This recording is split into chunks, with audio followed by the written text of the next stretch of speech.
Hello दोस्तों, आप सभी लोगों का हमारे online platform the education faculty पे बहुत बहुत हार्दिक अभिनंदन है। आज हम लोग एनसीईआरटी के जो एनसीईआरटी हम लोग पढ़ रहे हैं उसके अध्याय को आगे बढ़ाया जाएगा और बात किया जाएगा एनसीईआरटी भारतीय इतिहास भाग एक विचारक विश्वास और इमारतें सांस्कृतिक विरासत। ठीक है, 600 ईसा पूर्व से 600 ईस्वी। ठीक है, और इसमें हम लोग देखा जाएगा कि किस प्रकार से इमारतों का निर्माण किया गया है। सबसे पहले हम आप लोगों को बता दें कि किस पुस्तक का अध्ययन कर रहे हैं। तो अब देखिए कि इस पुस्तक का हम लोग अध्ययन कर रहे हैं और यह पुस्तक जो है आपके क्लास 12th की है। एनसीईआरटी कक्षा 12 की पुस्तक है और 12 में 3 पुस्तकें जो महत्वपूर्ण हैं वो आपके भारतीय इतिहास से संबंधित हैं। तो भारतीय इतिहास के 3 भाग में से एक भाग को हम लोग अध्ययन कर रहे हैं। जब यह समाप्त होगा, तीनों भाग समाप्त होंगे एनसीईआरटी का, तो हम लोग समकालीन विश्व को लेकर चला जाएगा, विश्व इतिहास को पढ़ा जाएगा। ठीक है, तो हमने पहले भारतीय इतिहास को ख़त्म करने का प्रयत्न किया है। तो हम लोग इतिहास भाग 1 के बारे में बहुत सारे लेक्चर्स हो चुके हैं और आज हम लोगों का ये आखिरी लेक्चर होगा। लगभग में मेरे ख्याल से ये आखिरी ही होना चाहिए। और यह लेक्चर जब कंप्लीट होता है, यह जब अध्याय कंप्लीट होगा तो आप लोगों का पूरा एनसीईआरटी का पहला भाग जो है वो पूरा कंप्लीट होगा। ठीक है, और आप लोग उससे जो इतने भी लेक्चर होंगे 15-20 लेक्चर हो जाएंगे, लगभग में 15-20-22 के लगभग में। तो उन सभी लेक्चर्स को आप लोग सुनिए और ध्यानपूर्वक एकदम सुनिए और एनसीईआरटी क्या कहती है आप लोगों से उसको समझने का प्रयास कीजिए।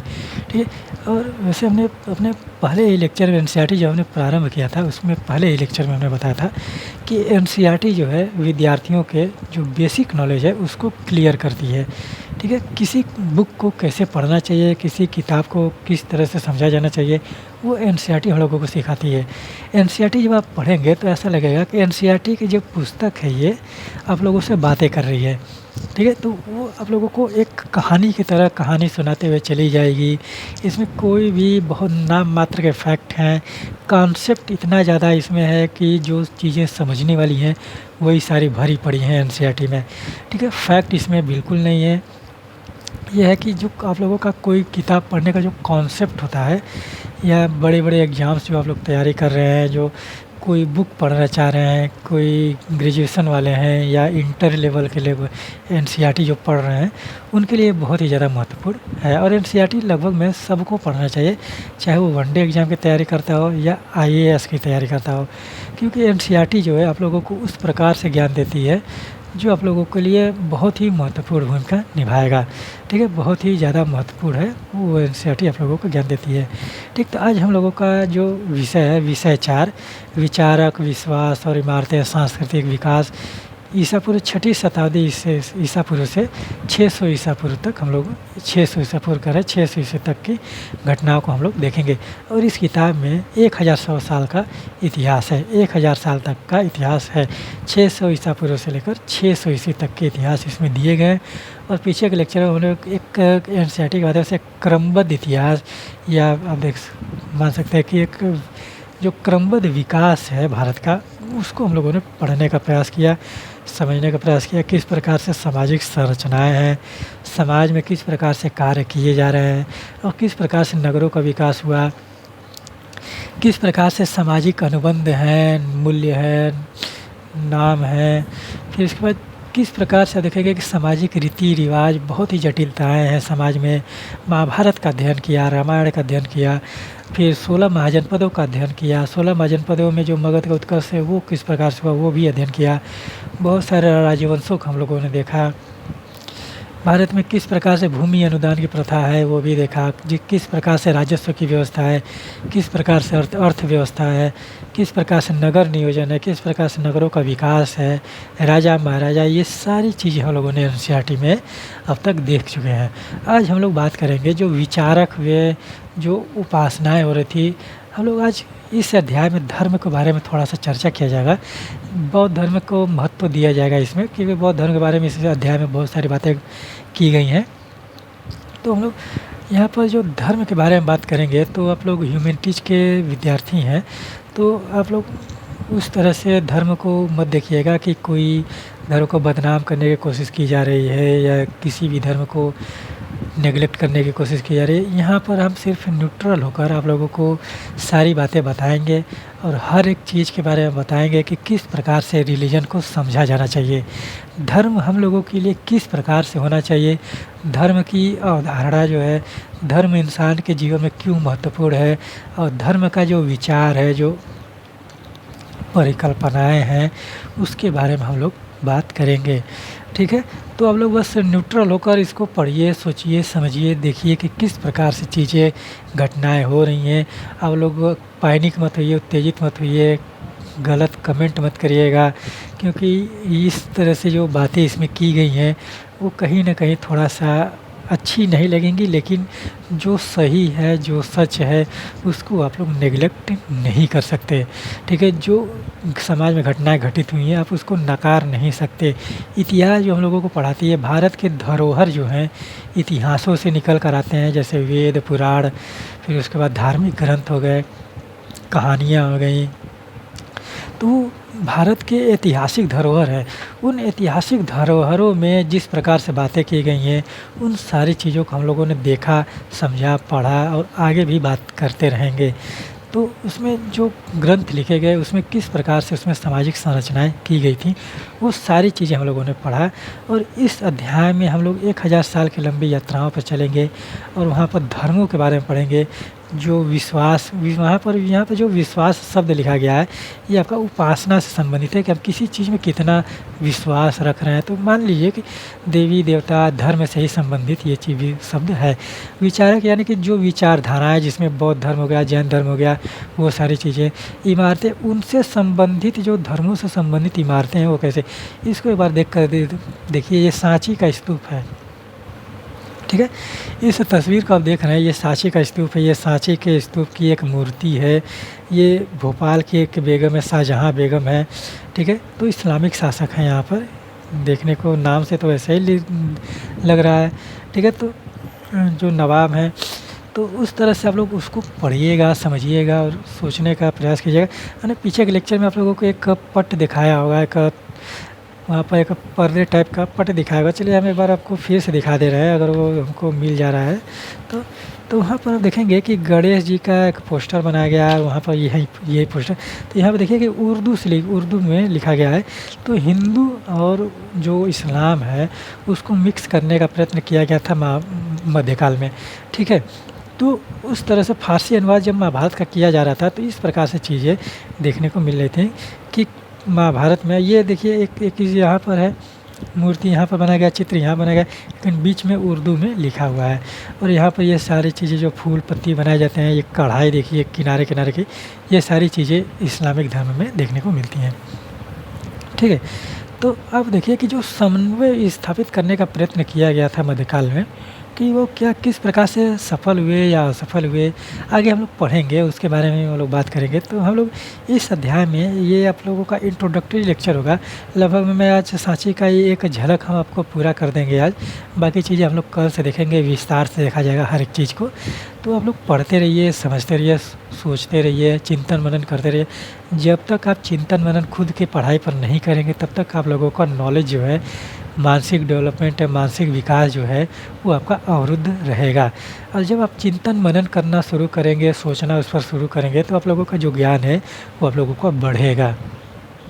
ठीक है, तो आजकल के जो एग्ज़ाम्स है उसके पॉइंट ऑफ व्यू से भी आप देखेंगे, तो आप लोगों को जो पढ़ाई करने का तरीका है उसको एक अलग लेवल पर ले जाने की कोशिश करनी चाहिए।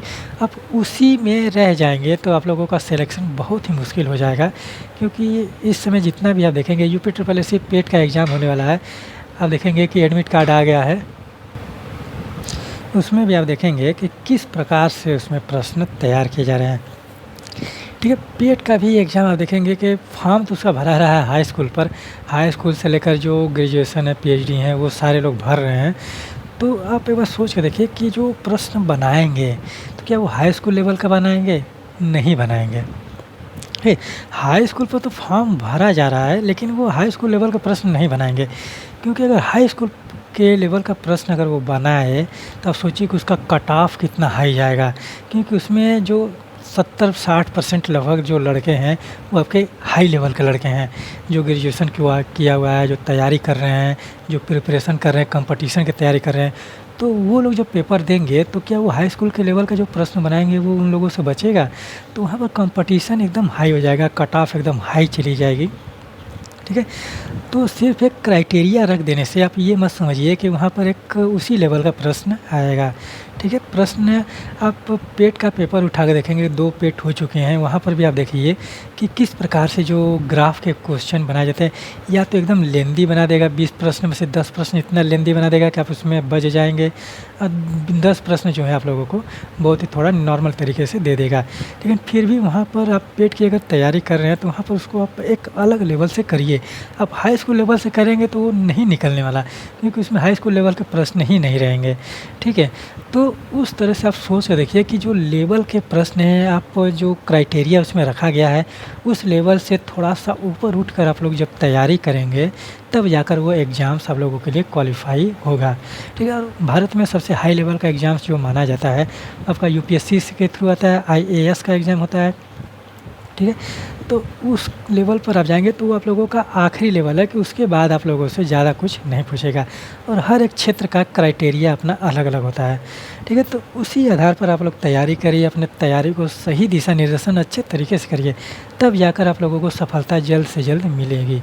ठीक है? तो इस अध्याय में हम लोग धर्मों के बारे में पढ़ेंगे, और उस धार्मिक इमारतों के बारे में पढ़ेंगे, जो विचार दिए गए, जो विचारधारा समझ में निकल कर आए जैन धर्म, बौद्ध धर्म को, उसको देखा जाएगा। और बौद्ध धर्म को इसमें महत्व दिया गया है इस अध्याय में, तो बौद्ध धर्म के बारे में पढ़ेंगे, और इसमें बहुत सारी चीज़ें जो हैं जो भागवत धर्म है, वैष्णव धर्म है, शाक्त धर्म है, यानी कि प्राचीन काल के जितने भी धर्म है उसको थोड़ा-थोड़ा हम लोगों को सिनेरियो के रूप में देख लिया जाएगा। ठीक है? तो जिससे ये होगा कि आप लोगों का जो प्राचीन काल में धार्मिक समाज है वो भी आप लोगों का धीरे-धीरे कंप्लीट होता चला जाएगा। और धर्म के बारे में हमने बहुत सारी बातें पीछे की हैं, बहुत सारे लेक्चरों में किया है। तो एनसीईआरटी आप लोग पढ़ना चाहते हैं तो आप पढ़िए, एकदम बेहतरीन तरीके से हमने आप लोगों को बताया है। हर एक अध्याय को एकदम विस्तार से व्याख्या किया है, तो उसको आप लोग पढ़िए, सोचिए, समझिए, और देखिए कि किस प्रकार से वहाँ पर चीज़ें घटित हुई हैं। चलिए, हम बताए थे शुरू में कि हम आपको बॉक्स पढ़कर सुनाएंगे। बॉक्स की चीज़ें आप लोगों को जाननी चाहिए कि यहाँ पर लिखा है सांची जो है 19वीं सदी में। ठीक है? तो 19वीं सदी का अर्थ क्या हो गया? यहाँ पर 1800 हो गया, 1800 ईस्वी। ठीक है? तो 19वीं सदी का अर्थ 1800 ईस्वी है ना। तो 1800 ईस्वी में लगभग में आप देखेंगे कि जब सांची की खोज हुई थी तो उस समय शाहजहाँ बेगम जो थी भोपाल की मल्लिका थी। ठीक है? तो भोपाल की जो रानी थी वो आपके शाहजहाँ बेगम थी। तो इसमें देखिए कि लिखा गया कि भोपाल राज्य के प्राचीन अवशेषों में सबसे अद्भुत सांची कनखेड़ा की इमारतें हैं। ठीक है? सांची कनखेड़ा की इमारतें हैं। भोपाल से 20 मील उत्तर पूर्व की तरफ एक पहाड़ी की तलहटी में बसी इस गांव को हम कल देखने गए थे। हमने पत्थर की वस्तुओं, बुद्ध की मूर्ति और एक प्राचीन तोरण द्वार का मतलब होता है कि जो द्वार होता है कि जिसमें से प्रवेश किया जाए किसी भवन में, किसी धार्मिक स्थल में, तो उसको तोरण द्वार बोला गया। तो सांची में ही सिर्फ तोरण द्वार देखने को मिलता है। वो द्वार ये देखिए, ये द्वार है आपका तोरण द्वार। इसी के ऊपर आप देखेंगे कि यहाँ पर है, यहाँ पर इस तरह से भी है। ठीक है? तो एक द्वार यहाँ देखिए, एक द्वार यहाँ देखिए, इधर साइड भी बगल में ये तोरण द्वार देखिए, ये किस प्रकार से बनाए गए हैं। अब देखिए कि एक प्राचीन काल की जो धरोहर के रूप में अशोक के शासनकाल में, मौर्यों के काल में ये बनवाया गया था। और सांची का स्तूप, और देखेंगे कि मूर्ति जो बनाने की प्रथा है वो कनिष्क के शासनकाल में से शुरू होती है, जो जब मौर्य के बहुत बाद आए थे। ठीक है? तो मौर्यों ने जब महात्मा बुद्ध के मृत्यु हुई, महापरिनिर्वाण हुआ, तो उनके बुद्ध के शरीर के अवशेषों पर 8 या 9 प्रकार के स्तूप बनाए गए थे।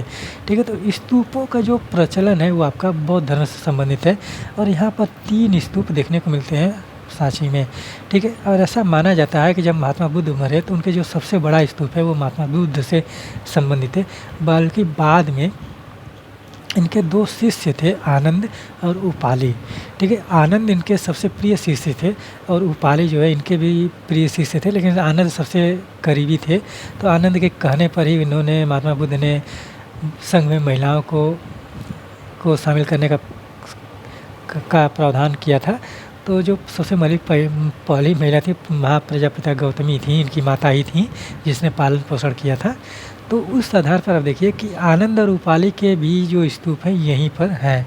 ठीक है, तो आनंद और रूपाली के जो स्तूप हैं इनके आसपास में देखने को मिलते हैं। ठीक है, तो सांची का स्तूप के बारे में इस तरह से चीज़ें देखने को मिलती हैं। और आप सोचिए कि इसमें बाद में फिर एक मंदिर भी देखने को मिलता है, फिर अभिलेख भी देखने को मिलता है यहीं पर। जो इसका नींव रखा गया था, जो बनवाया गया था, वो अशोक के शासनकाल में बनवाया गया था। ठीक है, तो ये महात्मा बुद्ध के शरीर के अवशेष पर बनाए गए हैं। तो इसमें आप देखिए कि तोरणदार द्वार का निरीक्षण किया। ये अवशेष यूरोप के सज्जनों को विशेषकर रुचि लगते हैं, जिनमें मेजर अलेक्जेंडर कनिंघम। ये अलेक्जेंडर कनिंघम जानते हैं भारतीय पुरातत्व सर्वेक्षण के जनक माने जाते हैं। और इन्होंने आप देखेंगे कि भारतीय पुरातत्व का सर्वेक्षण का जो संस्था है उसको स्थापना किया था। ठीक है, मेजर अलेक्जेंडर कनिंघम ने इस इलाके में कई हफ्ते तक रुककर इन अवशेषों का निरीक्षण किया। उन्होंने इस जगह के चित्र बनाए, वहाँ के अभिलेखों को पढ़ा और गुंबदनुमा ढांचे के बीचों बीच खुदाई की। उन्होंने इस खोज के निष्कर्षों को एक अंग्रेजी पुस्तक में लिखा। तो अंग्रेजी पुस्तक जो है कि यह जो उद्धरण देखने को मिल रहा है कि यह किस पुस्तक में लिखा गया है, तो अब देखिए भोपाल की नवाब शासनकाल 1868 से 1901। जो ये शाहजहाँ बेगम है, इनका जो शासनकाल है 1868 से 1901, यही हम आपको बताने की कोशिश कर रहे हैं कि जो उच्च वर्ग है समाज में, वहाँ पर महिलाएं भी शासन किए हैं। जबकि यह देखिए कि शाहजहाँ बेगम नाम से तो ये इस्लाम धर्म की लगती हैं, तो वहाँ पर वो बेगम थी, भोपाल की बेगम थी। तो शाहजहाँ बेगम की आत्मकथा ताज उल इकबाल तारीख भोपाल, यानी कि भोपाल का इतिहास, ताज उल इकबाल तारीख भोपाल से 1876 में HD बार्स्टो ने इसका अनुवाद किया था। ठीक है, तो 1876 में HD बार्स्टो ने इसका अनुवाद किया। इस जो पुस्तक है ताज उल इकबाल तारीख भोपाल, भोपाल का इतिहास के नाम से। ठीक है, तो वहाँ पर आप देखिए कि किस प्रकार से वहाँ पर जो चीज़ें देखने को मिलती हैं। और जो सांची का स्तूप है, आप इसको एक बार अध्ययन करिए। ये जो पैराग्राफ है ये इन्हीं के बारे में बताया गया है कि भोपाल की जो ठीक है, तो इस पैराग्राफ में हम देखेंगे कि इन्हीं के बारे में बताया गया है कि जो शाहजहाँ बेगम थी उनकी उत्तराधिकारी जो बनी, सुल्तान जहाँ बेगम उनके उत्तराधिकारी बनी थी। तो यहाँ पर आप देखिए कि यहाँ पर लिखा गया है कि सुल्तान जहाँ बेगम जो हैं शाहजहाँ बेगम की उत्तराधिकारी बनी। तो उन्होंने इस प्राचीन स्थल पर रख रखाव के लिए धन का अनुदान दिया। फिर यहाँ पर बहुत सारे जो महत्वपूर्ण पुरातात्विक संरक्षण बनाने के लिए दान दिया गया था इनके द्वारा, सुल्तान जहाँ बेगम के द्वारा। तो इस स्तूप को आप देखेंगे कि जो यूरोपवासी हैं, फ्रांसीसी हैं और जो ब्रिटिश हैं, तो वो इसको यहाँ की जो सारी चीज़ें हैं उसको लेकर जाना चाह रहे थे अपने यूरोप में। ठीक है, तो वहाँ पर उन सारी चीज़ों को उनको ले जाने से मना किया गया इनके द्वारा, सुल्तान जहाँ बेगम और शाहजहाँ बेगम के द्वारा, कि उसको आप लोग मत ले जाइए। उनको रोक दिया गया कि आप लोग ऐसे नहीं कर सकते। और फिर वहाँ पर कुछ चीज़ें देकर उनको वहाँ पर भेज दिया गया था। तो ये एक सांची की मूर्ति देखिए कि क्या किस प्रकार से इस मूर्ति को बनाया गया है। शेर देखिए किस प्रकार से है। ठीक है, तो बहुत ही ऐतिहासिक धरोहर है जो प्रारंभिक बौद्ध इतिहास के बारे में हमें जानकारी देती है सांची का स्तूप। तो उसके बारे में इस पैराग्राफ में देखने को मिल रहा है। और यहाँ पर एक चीज़ हम लोगों को पढ़ा दे रहा है कि सांची का महान स्तूप। यदि आप दिल्ली से भोपाल की रेल यात्रा करेंगे तो आप एक पहाड़ी के ऊपर एक मुकुट जैसे इस खूबसूरत स्तूप को देखेंगे। यदि आप गार्ड को सूचित करेंगे तो वह सांची के छोटे से स्टेशन पर 2 मिनट के लिए गाड़ी को रोक देंगे। बस इतना समय कि आप गाड़ी से उतर जाएं। पहाड़ी पर चढ़ते हुए आप पूरे स्तूप समूह को देख सकते हैं। एक विशाल गोलार्ध ढांचा और कई दूसरी इमारतें जिसमें 5वीं सदी का एक बना मंदिर भी शामिल है। ठीक है, तो इसमें बताया जा रहा है कि इस स्तूप में किस प्रकार से बहुत सारी चीज़ें हैं जो एकदम बहुत ही खूबसूरत हैं और उसको बहुत ही ज़्यादा अध्ययन करने लायक चीज़ें हैं यहाँ पर। तो इस पैराग्राफ में आप देखेंगे कि इस स्तूप की विशेषताओं के बारे में बताया गया कि स्तूप को जो देखकर यूरोपवासी हैं वो किस प्रकार से लालायित होते हैं। और स्तूप के जो तोरण द्वार हैं, जो घेराबंदी किया गया है, यहाँ पर देखें किनारे किनारे घेराबंदी किया गया है। तो वो लोग कहते थे कि इसको दे दीजिए, हम लोग ले जाएंगे म्यूज़ियम में रखेंगे। और बहुत सारी सांची के स्तूप की जो चीज़ें हैं अगर फ्रांस के, ब्रिटेन के म्यूज़ियम में देखने को मिलेंगी। ठीक है, तो वहाँ पर सोचने वाली बात है कि भारत में इतने ऐतिहासिक धरोहर है, ये खूबसूरत ऐतिहासिक स्थल है कि उसको वहाँ यहाँ से उठाकर ले जाना चाह रहे हैं, कहाँ? अपने यहाँ विदेशों में, और रहेंगे यहीं पर। तो इस तरह की चीज़ें देखने को मिले। उसको उनको रोका गया इन बेगमों के द्वारा, शाहजहाँ बेगम, सुल्तान जहाँ बेगम के द्वारा। तो इसमें आप देखिए कि किस प्रकार से सांची का स्तूप का भव्य वहाँ पर देखने को मिलता है कि सांची का स्तूप वास्तव में उस तरह से था, खूबसूरत था कि उसको ले जाने की बात की जा रही थी। और आज भी सांची का स्तूप आप देख लीजिए इसको, ये सांची का स्तूप जो है बहुत ही ज़्यादा बौद्ध धर्म को समर्पित है। और पूरा जो बौद्ध महात्मा बुद्ध के जो शरीर के अवशेष थे इसमें भी एक एक दफनाया गया है।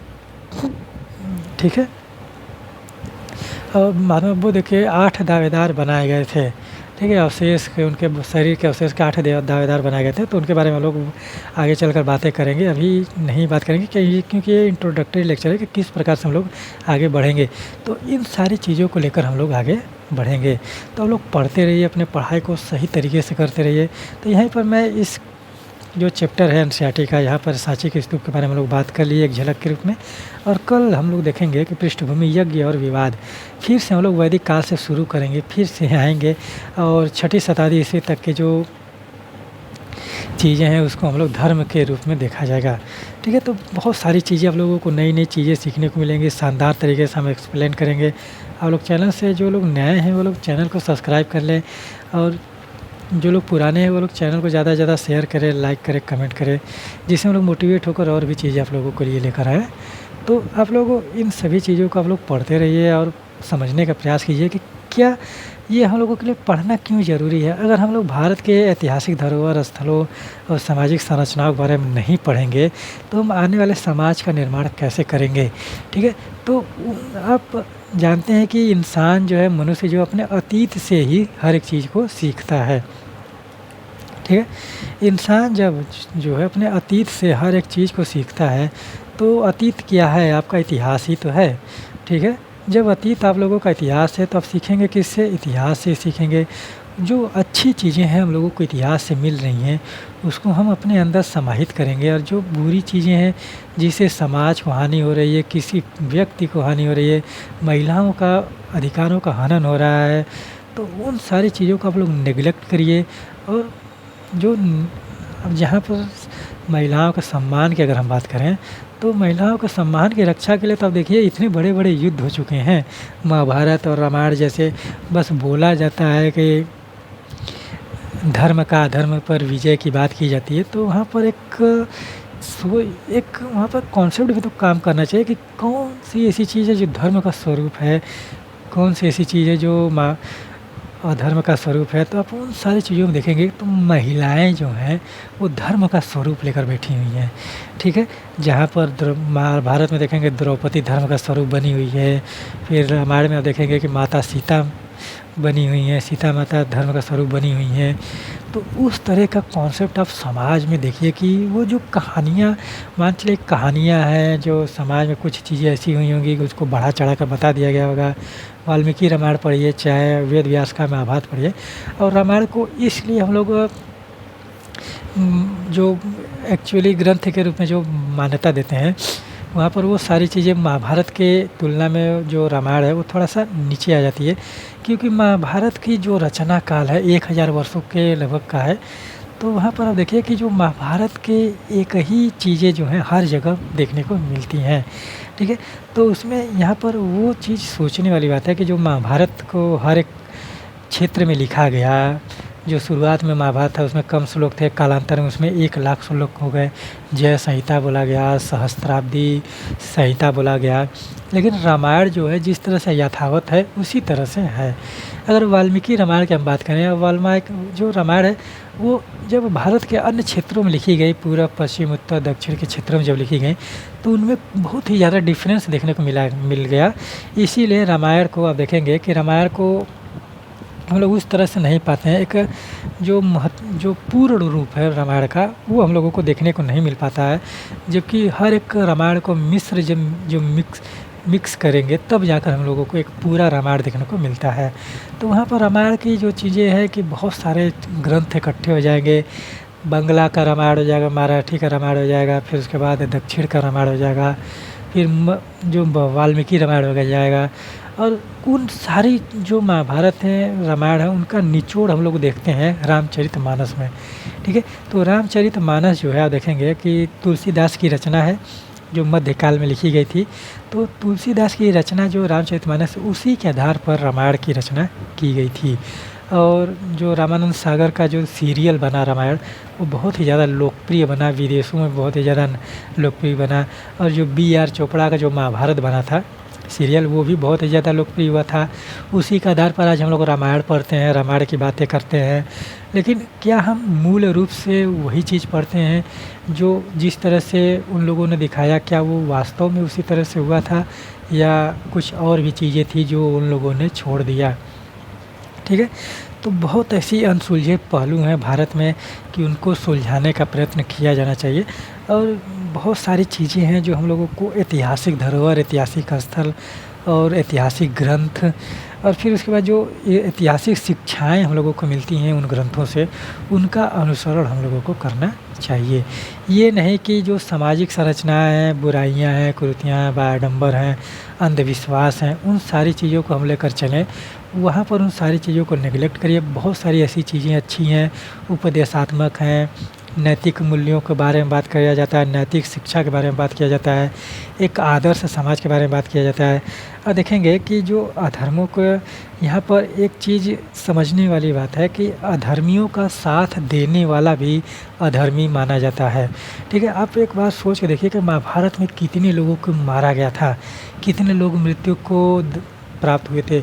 महर्षि वेद व्यास ने, कृष्ण द्वैपायन ने जिस प्रकार से महाभारत की रचना की और जिस प्रकार से महाभारत के युद्ध के बारे में बात किया है, वो कहीं न कहीं दर्शाता है कि लाखों करोड़ों की संख्या में उस युद्ध में मारे गए, भीषण अस्त्रों का प्रयोग किया गया, भयंकर अस्त्रों का प्रयोग किया गया था।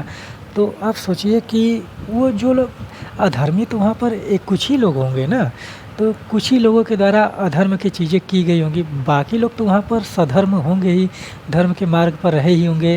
जो कौरवों की सेना में जो सेना थी, सेना में जो लोग थे, वो लोग तो निर्दोषी थे, उन लोगों ने तो कोई दूध कीड़ा में भाग नहीं लिया। तो वहाँ पर आप देखिए कि वो सोचने वाली बात है कि अधर्मियों का साथ देने वाला भी अधर्मी कहलाता है।